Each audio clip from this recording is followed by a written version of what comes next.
বাবরে বাবা, এটা কি দেখলাম? খাদানের টিজার।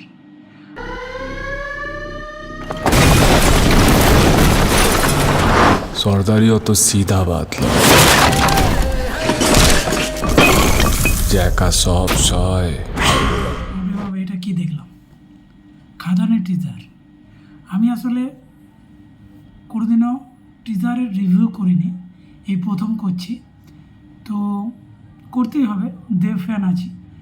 দেবের এই টিজারটা বাংলাতে সবথেকে বড় একটা টিজার, যা আমরা বাংলা সিনেমায় এখনও পর্যন্ত দেখিনি।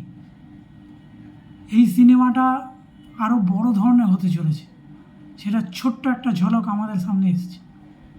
মানে অবাস্তব একটা জিনিস দেখলাম। মানে এই টিজারটা আমি আজ সকালে দেখলাম, মোটামুটি 11টা নাগাদ টিজারটা ড্রপ হয়েছে। যখন টিজারটা দেখলাম, একটা আলাদা ফিলিং এলো, মনে হচ্ছে সাউথের সিনেমা দেখছি।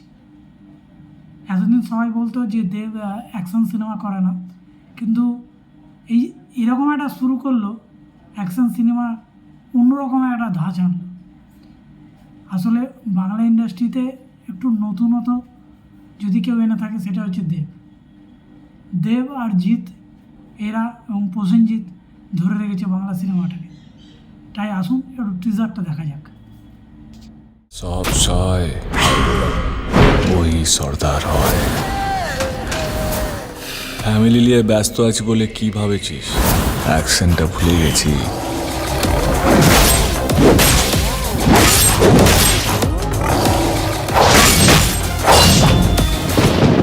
ওটা আমারই কাজ।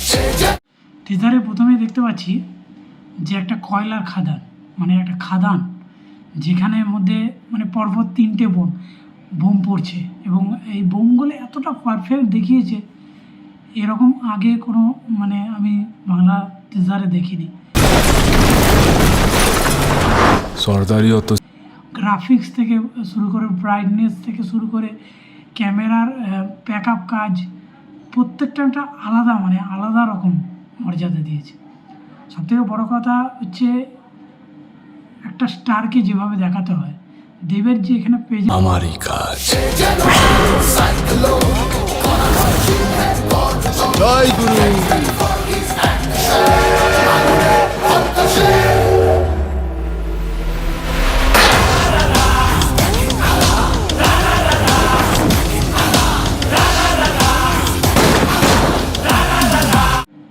একটা স্টারকে যেভাবে দেখাতে হয়, দেবের যে এখানে প্রেজেন্সটা না আলাদাই।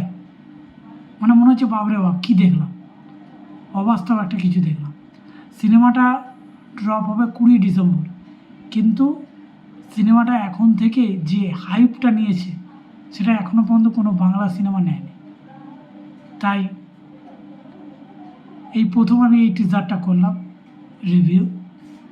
আপনাদের ভালো লাগলে এই চ্যানেলটা সাবস্ক্রাইব করবেন, লাইক করবেন, এবং চ্যানেলে আরও অনেক ভিডিও দেওয়া আছে, যেগুলো আপনারা দেখবেন এবং বিচার করবেন এবং কমেন্ট করবেন কমেন্ট বক্সে। আর আমার এই কথাগুলো ভালো থাকলে কমেন্ট বক্সে কমেন্ট করবেন, কেমন লাগলো রিভিউ, আমার কেমন লাগলো। আপনাদের ভালো লাগলে আমি আবার রিভিউ করব। Good bye. আজ এই জমিন খাদান হবে না তো শ্মশান।